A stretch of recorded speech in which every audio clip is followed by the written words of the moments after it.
Alright, so game 3, I've just made a quick sideboard change. I've brought back in the Thragtusk and taken out the True Nemesis. Gone for the value?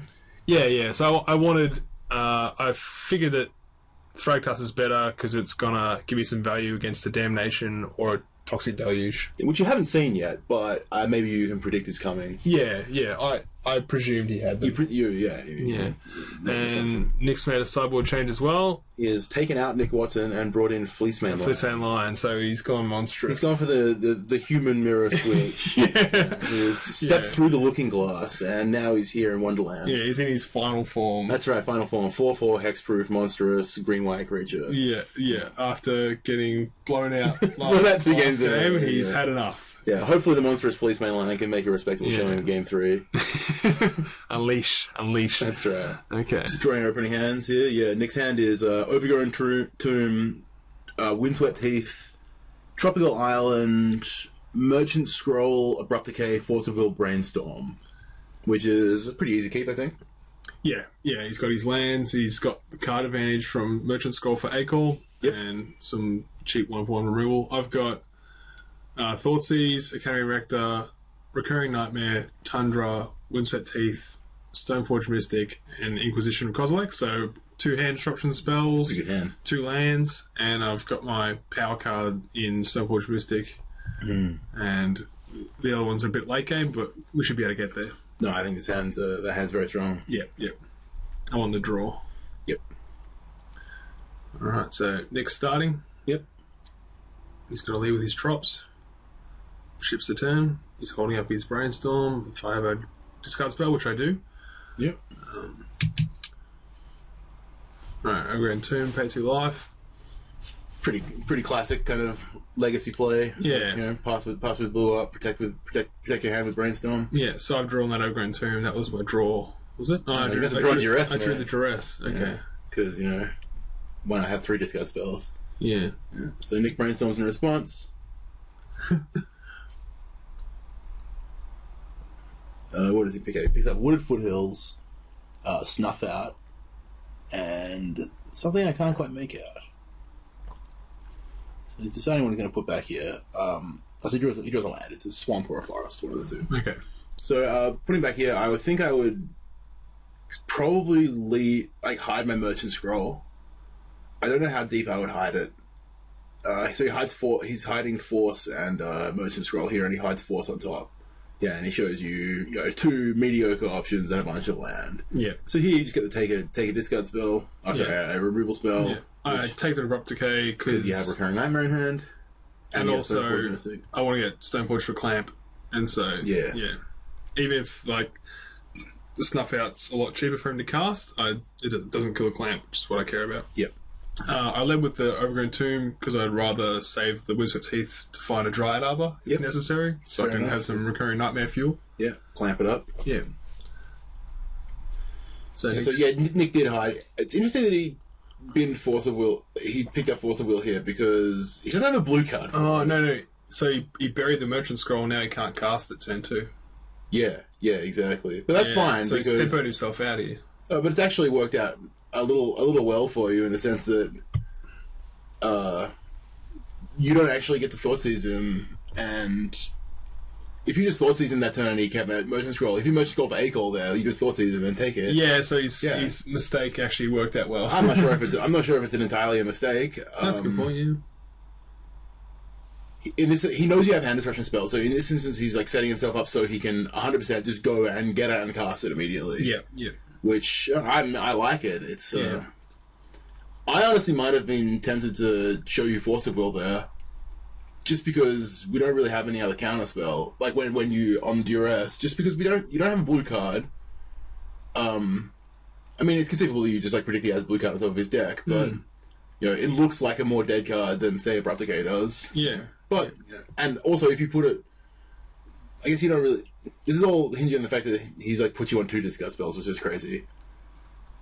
So yeah, he A-Calls, juices up. It's interesting that he just juices up before he. Hang on, could he have put Force and Snuff Out, and then I wasn't Inquisition, it was Duress. Sorry. Yeah, it was never mind. All right, so Thoughtseize sees hand. So he's just going to turn it over. So that's an interesting decision to turn it over. I might have been tempted to force there, but I'm a greedy forcer. Well, I mean, what you would pitch the mana leak? I pitch leak and then potentially have drain back. Well, it's going to get eaten alive by the fact you have Inquisition. I think drain is really good here. Like drain is like probably like one of the most powerful spells you can have, considering he has Thragtusk. But I guess, well, it's not going to speed him up from casting the Thragtusk at all. Not really, no. But it means he can cast Thragtusk with mana up. Yes, but you have no more counter spells to cast true. unless he draws them. We'll see. Yeah. All right, so I've got an opening here to cast my clamp. Yeah. No, I know he has the force. Yeah, so you're baiting here. Yeah, because I'd rather resolve the. Well, I suppose I want to resolve the clamp, don't I? Kind of want to roll the Rector, I think. The Rector into survival. You're pressuring him pretty hard here. Mm. What do you think's going to buy it? Looks like he's really thinking about it. Well, he knows He knows that you know, which is the thing. Like, he knows that you know that he has force. So you know everything, but he doesn't know everything. And I think he did the right thing. I think he didn't buy it. Yeah. Well, I didn't reveal the fetch land, which can get Dryad Arbor. Dryad Arbor. Yeah. But I mean, you think about it. Like, if you just go fetch up Dryad Arbor, clamp it up, he's essentially just traded like. You've traded like you've just cast divination, and by forcing, he's just cast divination for you anyway. Yeah. At least in this situation, like you've cast divination, but he still gets to keep his force. Like you haven't himmed him. Yeah. Well, it's not divination. It's going to be divination every turn for. I understand it has like long-lasting implications, but he's not immediately. Rather than it being him, it's been like divination. Yeah, I suppose he figured he could, because I haven't got a creature at that stage, he could just go one next turn mana leak, next turn force, and make sure I don't have a creature to clamp in the first place. Yeah, I mean, it's completely reasonable. Yeah. Alright, so I'm thinking whether I can run something into one of these counter spells, or I can just clamp my Dryad Arbor. You're drawing Hulk, I see. Yep. You're Hulk in your hand. Right, Arid Mesa. Lands, Yep. Mesa and Scrubland, I think. It's a Savannah at the front. It's a Savannah, is it? Yeah. They all look the same. Yeah, they do. Alright, Savannah. Do you think you're stonering yourself here when you're in a position where you need to cast Academy Rector? Well, I know he's got a counter spell. Yeah, so it's true. You're not really like aching to go. Yeah, so it's not really about tempo. It's more about. I mean, if you just kept making land drops, I think you can blank his mana leak. Or do I not cast anything until I hit 5 mana? I don't know. I mean, that's definitely a possibility. It's something that I like to do a lot in formats where there's like spell pierces and mana leaks and miscalculations and stuff like that. Where those are cards you just make land drops. If there's no action going on, just make land drops until they're blanks. I do that. I find myself doing that a lot in Legacy. Just playing fetch land, playing fetch land, playing fetch land, playing fetch land, and then suddenly the spell pierces and dazes aren't very good. Yeah. Well, I chose to run the Nightmare. You ran Nightmare into Mana Leak, and so that's kind of banking on him not having another blue card. Yeah. Nick's drawn. I guess he can hardcast Force here. Nick's drawn Mystical Teachings, that is a good magic card. He's got plenty of gas to come. He can go find A-Call at the end of this turn, and the end of my next turn. And I'd be surprised if he runs out his Thragtusk here. Play your fetch land, Nick. It means you can hardcast Force if you need to. Yeah. Well, you can play the Breeding Pool on taps. Yeah, but I mean, he's forced to play it on tap there. Yeah. Take 2 damage for no reason, whereas he can just take 1 here. Alright, I've drawn Scrubland now. Yep. So I've got a choice of playing Rector or Pod. One of those two cards. That is good. I think I would leave Pod here. I remember wondering which ones I wanted to resolve most, and I wasn't sure, like whether it was Rector. But you don't have a sacrifice outlet. That's the problem. Like, you don't have a sack outlet for Rector, because it's a 1/2, you can't clamp it up. Yeah, well, it'll protect me against the Thragtusk, which I know he has. Yeah. So if I get my Rector counterspelled, then I'm just hoping to draw a creature that I can pod the following turn. Yeah. So I'm kind of banking a bit here. Yeah, so he's definitely going to counter this. Just force it. Yeah. Like, I know he has a Thragtusk, and he didn't cast it, so I know he's holding up Force. Yep. So he's just going to force it. Yeah. So through this line, the logic would be that I value Pod the highest. Does Nick have Force Spike in his deck? I'm not sure. Because you could have just like Mystical Teaching for Force Spike and Force Spike 2.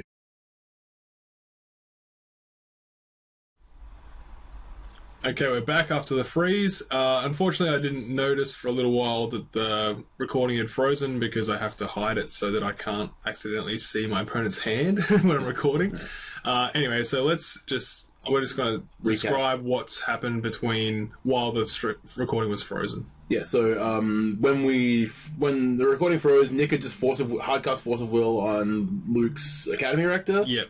He had the option of Mystical Teachings for kind of like Force Spike or something there, but I think hardcasting Force is definitely the thing to do. Yeah. So he's untapped, played land, and now Luke's run out his Birthing Pod, and Nick has Mystical Teaching for Counterspell, and so he's counterspelling. Yes. Counterspelling Birthing Pod. Yeah. All right. So let's spin on. Resume the play. All right. So we're back on live action. Yeah. Yep. Nick checking his phone there. Maybe he's just looking, preening himself a little. Yeah, at this point I'd realised that it had froze, so you were stuffing around, trying to get it going again. Yeah, you're in damage control mode here. Yeah. So Nick's deck's done what it kind of needs to do here. It's traded 1-for-1 with you. Yeah. He did a good job of hiding spells correctly with Brainstorm. And is really just taking advantage of the situation. Yeah. So he's land heavy. He's got just a removal spell and a Thragtusk, and I'd be surprised if he.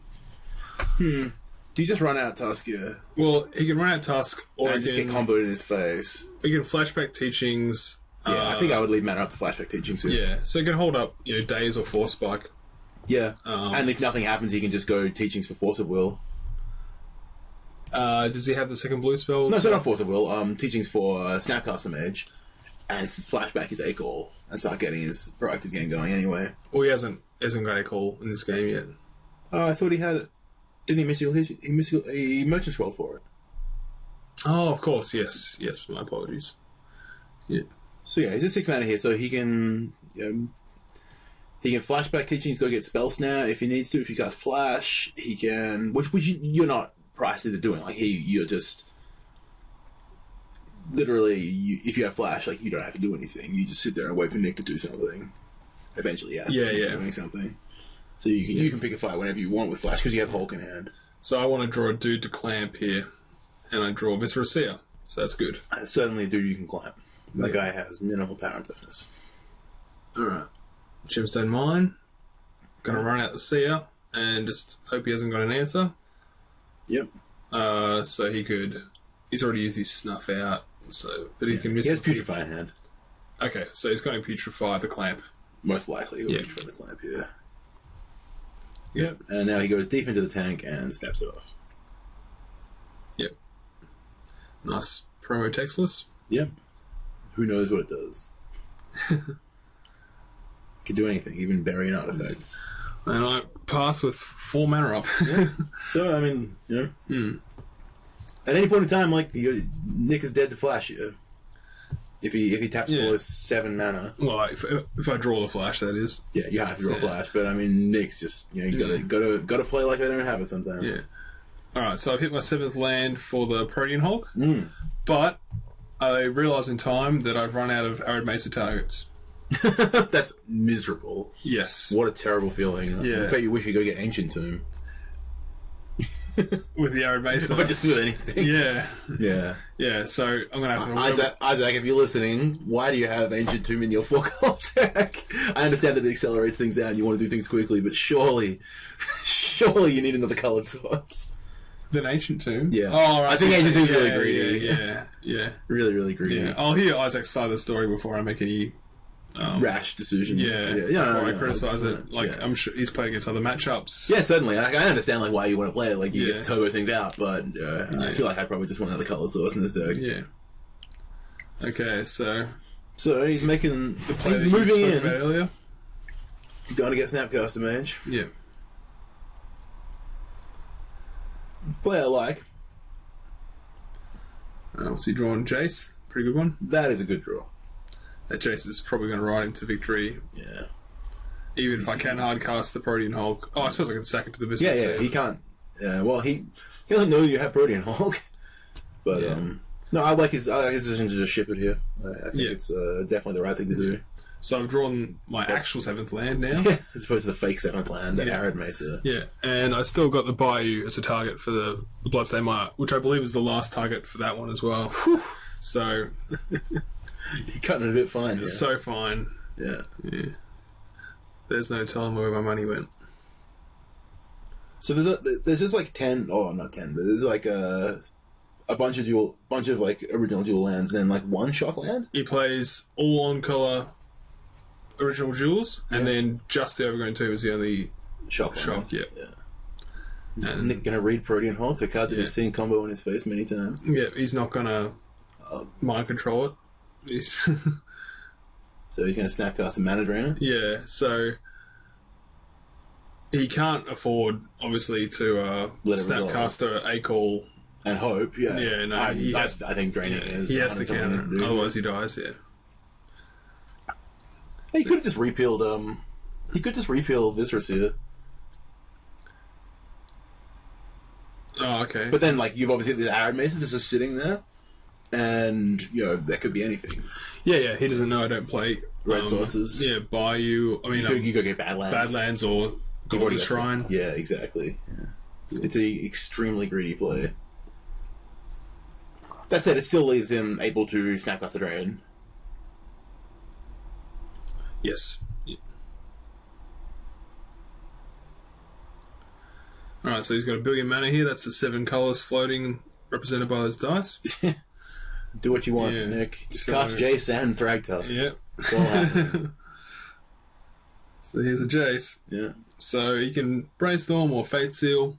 Yeah. I mean, I've got the fetch land, so probably, like, Fate Seal's probably not that good right here. He'd rather just Brainstorm. I think I'm Brainstorming in this situation. Yeah. From memory, he actually Fate Seals. You? Yes, yep.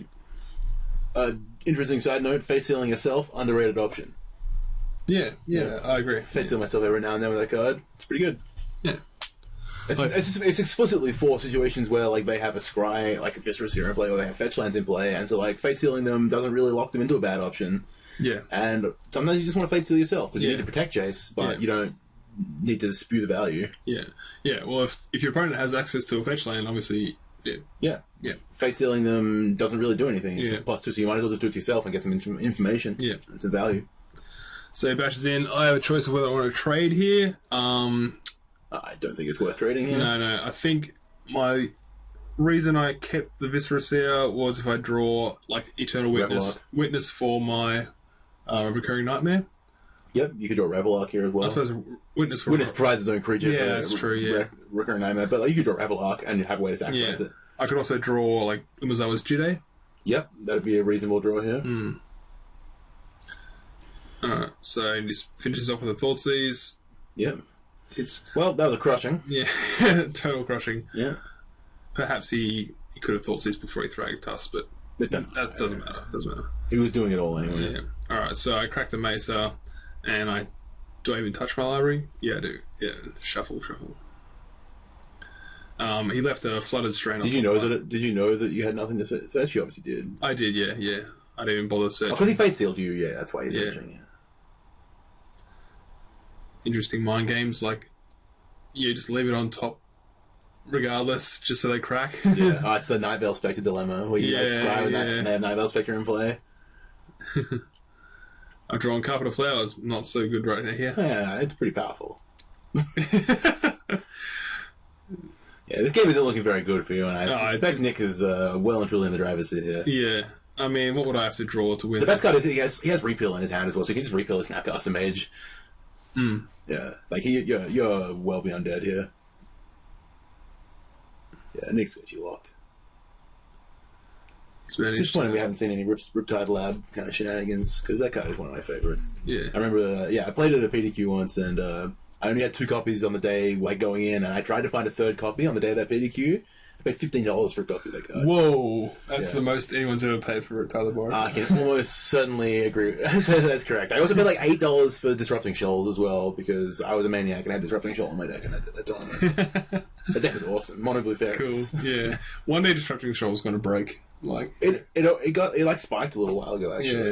yeah, if like modern gets to an equilibrium where 2 drops of the the card's really good, really really good. Yeah, like my Fairies deck had like Condescends in it and Serum Visions, and it had like Future Sight Moloku, so you could counter their Future Sight Moloku with Disrupting Shoal. Yeah, cool. The deck was great, really really really good. Mono blue, 3 engineered explosives. We went deep. Yeah, that was a Sean Racing special. So I've drawn Flash. Ooh, so the game is like not entirely over, but you're putting Hulk in the graveyard. Yeah, I mean I can draw Witness. Yeah. Does he have an answer if I do? Yeah. Is that Trinity Nemesis? Yes, Trinity Nemesis and Venser and Right. Repeal. So you can repeal his. He has Repeal Snapcaster. Like Yeah. I think you're just stone cold here. Yeah, he's just gonna unsummon and kill you, right? Well, then I can flash my Visceral Seer back into block. It's true. He doesn't know I have the flash though. Yeah. But that was the line I was expecting, and I was kind of like looking forward to doing this stupid play. And he wouldn't. He refused to let you. Yeah. But he's gonna Repeal it here as well. He could repeal it, yeah. And I'm just gonna let him rather than Here it comes. Yeah, he's repealing it. yeah. Yeah. And rather than deny him a card draw, you're gonna flash it back into play block. Oh, all the value. I bet he thinks you're a big idiot now for letting him draw a card when you could have just scried. Here it comes. I hope he's shitting him. I hope he's shitting himself. Yeah, at this point he's like, oh god, I just lost the card. I used my repeal, so I can't counter whatever he casts. You're enjoying your panic here. Yeah. Nick. Look at him, he's got his hands on the forehead, he's trying to figure out if he's dead or not. Oh god. I wasted my backup. Why did I bounce it with Chase? I've wasted my life. Oh no. Oh no, it's all going undone. That's Mistress here! I'm sure you're enjoying this. I am Nick's breathing a sigh of relief. Yeah. He's managed to get this game. Yeah, so... Blocks? Can I block? I'd be surprised if Nick lets you block here. Could he have let me block? Well, he has Venser in hand. Oh, really? Okay. But I don't think he's under any obligation to do that. Not that I think anything could actually go wrong in that situation. Yeah. We'll go draw. No, actually, no. Venturing is definitely wrong because, like, he. No, because he just killed you. Whatever. I'm dead. I was dead a long time ago. Yeah. Yeah, that game ended. That game ended when he got flashing mana drained. Yeah. Nick went monstrous and crushed me. That's right. Yeah. Let's see what he does in game 4 here. Mm. Yeah.